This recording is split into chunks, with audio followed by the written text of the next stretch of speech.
প্রিয় দর্শক, আজকে ভারতের বিজয় দিবস 16ই ডিসেম্বর। আপনারা সবাই জানেন। তো সবাইকে ভারতের বিজয় দিবসের শুভেচ্ছা জানিয়ে শুরু করছি।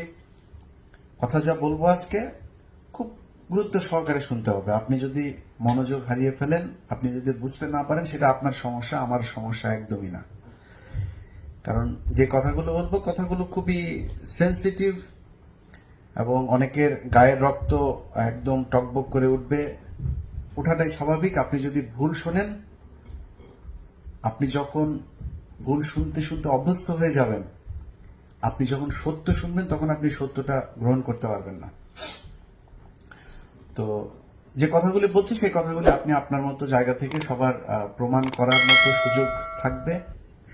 নিজেই নিজের কাছে প্রশ্ন করবেন, আপনি উত্তর পেয়ে যাবেন।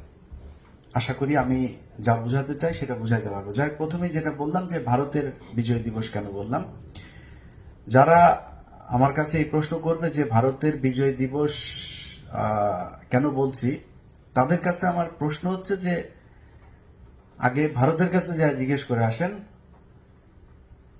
আমার কথা যারা বিশ্বাস করবে না বা আমার কথায় যাদের রিয়াকশন হবে, এগুলি সবই ওই দিকের পয়দা। সো তাদেরকে বলবো আগে তাদের কাছে যা জিজ্ঞেস করতে। ভারত কেন 16ই ডিসেম্বর তারা সিনেমা বানিয়েছে, তারা অনুষ্ঠান করছে, এটা নাকি তাদের ভারত পাকিস্তান যুদ্ধ, সে ভারত পাকিস্তান যুদ্ধের মধ্যে তারা আজকে বিজয় অর্জন করেছিল। আচ্ছা, ভারতের কাছে যে শুনতে না চাবেন, তাকে বলবো যে 16ই ডিসেম্বর যেই রেসকোর্স ময়দানে যেই অনুষ্ঠান হয়েছিল, সে আত্মসমর্পণের সময় বাংলাদেশের কোনো মানুষকে কি আপনি দেখেছেন সেখানে উপস্থিত ছিল? আজকাল শেখ মুজিবের এক ছবি দেয়া হয় যে শেখ মুজিব নাকি ওইখানে মূর্তি বিভিন্ন জায়গায় স্ট্যাচু বানিয়েছে, সেই স্ট্যাচুর মধ্যে শেখ মুজিবের ছবি আপনার যোগ করে দেওয়া হচ্ছে যে শেখ মুজিব ওইখানে ছিল। তো ইতিহাস বিকৃতির তো শেষ নাই। আওয়ামী লীগ ইতিহাসের সর্বোচ্চ বিকৃতি ঘটিয়ে তারপরে তারা মানুষের মাথা মগজ সব ধোলাই করার চেষ্টা করছে। তো ধরেন শেখ মুজিব সেখানে ছিল না, কারা ছিল? ভারতীয় বাহিনী আর বাংলাদেশ, এই পাকিস্তানের বাহিনী। পাকিস্তান কাদের কাছে বাংলাদেশ হ্যান্ড ওভার করে গেল? ভারতের কাছে। প্রশ্ন হলো, বাংলাদেশের কোনো মুক্তিযোদ্ধা কি ছিল না? এই ঢাকার আশপাশে একজন মুক্তিযোদ্ধা ছিল না ওইখানে থাকার মতো, উপস্থিত থাকার মতো, যাকে রাখা যাইত? ইচ্ছা করে রাখা হয় নাই। এর প্রমাণ কি? কিছুদিন আগে জাফরুল্লাহ একটা কথা বলেছেন যে তারা সিলেট থেকে আসছিলেন, ওইখানে বেশ কয়েকজন, সম্ভবত জিয়াউর রহমান, তাজউদ্দিন, কে যেন ছিল, আমি ঠিক ভুলে গেছি, উনি বলছিলেন হেলিকপ্টার গুলি করে সেই হেলিকপ্টার নামতে বাধ্য করা হয়েছে ব্রাহ্মণবাড়িয়ার এইদিকে, তাদেরকে আসতে দেওয়া হয়নি। জাফরুল্লাহ এখন ধরেন বিএনপি জামাত করে, জাফরুল্লাহর কথা বিশ্বাস করার দরকার নাই। মেজর জলিল, সেক্টর কমান্ডার, তিনি অরক্ষিত স্বাধীনতায় পরাধীনতা বইতে লিখেছেন, বাংলাদেশ যখন 16ই ডিসেম্বর হয়, তারও এক সপ্তাহ পরে ফিরে আসে জেনারেল ওসমানী ভারত থেকে। তিনি প্রশ্ন করেছেন যে ভারতে জেনারেল ওসমানী কেন আটকে ছিলেন, এই প্রশ্নের জবাব তিনি তার বইতে চেয়েছেন। ভারতে তাকে কেন আটকে রাখা হলো? 16ই ডিসেম্বরে তাকে কেন এখানে কাউকে আসতে দেওয়া হয়নি বাংলাদেশের পক্ষ থেকে? এখানেই শেষ না। মনে করেন ধরে নিলাম যে আসতে দেরি হইতো, ঢাকার এখানে কেউ ছিল না, মানলাম। মেজর জলিল তার ওই বইতে লিখেছেন 16ই ডিসেম্বরের পরের দিন 17ই ডিসেম্বর খুলনাতে আরেকটা অনুষ্ঠান হয়, যেখানে পাকিস্তানি বাহিনীর আরেকটা বড় গ্রুপ আত্মসমর্পণ করে। তিনি লিখেছেন যে আমি অনেক চেষ্টা করেও সে আত্মসমর্পণের মূল জায়গায় যাওয়ার জন্য চেষ্টা করেছে, আমাকে ভারতীয় বাহিনী যেতে দেয় নাই। তো এই মেজর জলিল অসংখ্য পাকিস্তানি বিহারি নারীদেরকে ধর্ষণ করেছে। প্রচন্ড পাকিস্তান বিরোধী মানুষ ছিল। ভাগ্যের নির্মম পরিহাস, এই মেজর জলিল মাপ চেয়ে তারপরে পাকিস্তানে গিয়ে তার মৃত্যুও হয়েছে পাকিস্তানের মাটিতে। কারণ এই বিজয় দিবসের, কথিত বিজয় দিবসের পরে ভারত বাংলাদেশ পুরো নিয়ন্ত্রণে নিয়ে তাদের ইচ্ছা মতো লুটপাট করেছে, মানুষকে ধর্ষণ করেছে, লুট করেছে, অস্ত্র নিয়েছে, কলকারখানার মূল্যবান যন্ত্রপাতি নিয়েছে, সব গেছে। সেটা বাধা দেওয়ার কারণে এই মেজর জলিল খুলনা অঞ্চলে 9 নম্বর সেক্টরের কমান্ডার হিসাবে তিনি সেগুলোকে বাধা দিয়েছেন, যে কারণে তাকে কোর্ট মার্শাল পর্যন্ত ফেস করতে হয়েছে। এটাই ছিল স্বাধীনতা।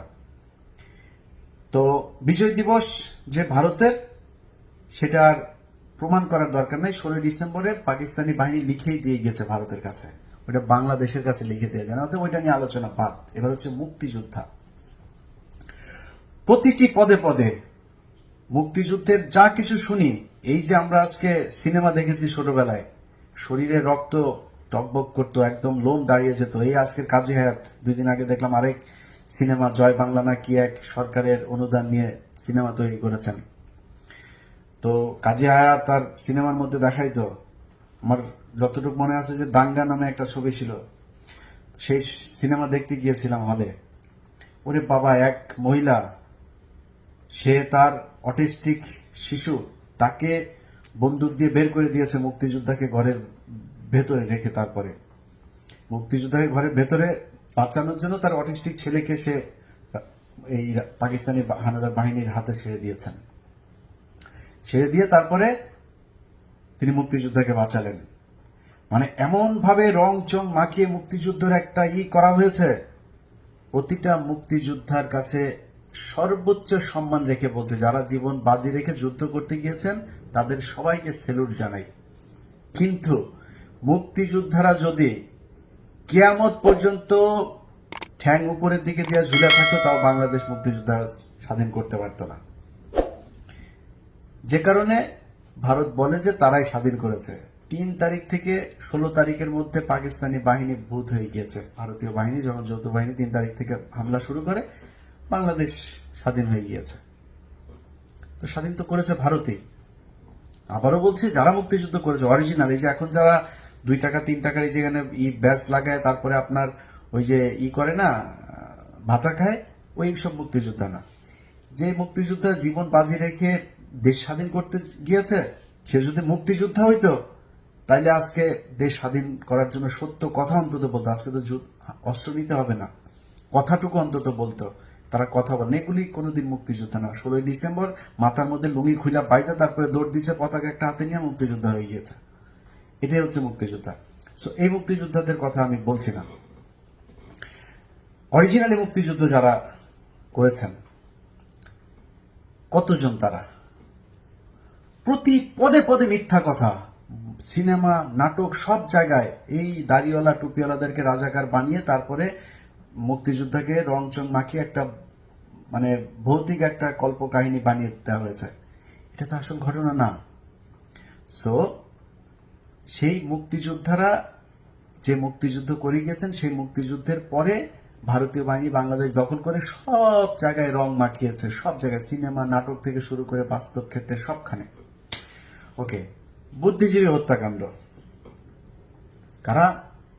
পাকিস্তানি বাহিনী শেষ সময় এসে তারপরে বুদ্ধিজীবীদের খুন করে এখানে রেখে গেল, এখানে রেখে গেল। পাকিস্তানি বাহিনী এতদিন থাকলো, তারা খুন করতে পারলো না। 14 তারিখে নিজের লুঙ্গি নিজের খবর নেয়, পাকিস্তানি বাহিনী ওই সময় সব ধরে দেয়, তারপর তাদেরকে মারলো। শেখ মুজিবরে মারে নাই কেন? বুদ্ধিজীবীদেরকে মেরেছে ভারতীয় বাহিনী। কারণ পাকিস্তান যে বুদ্ধিজীবীদেরকে হত্যা করেছে, বলা হচ্ছে প্রতিটা বুদ্ধিজীবী এই আন্ডার দ্য পাকিস্তানি ফ্ল্যাগ তারা সার্ভিস করেছে।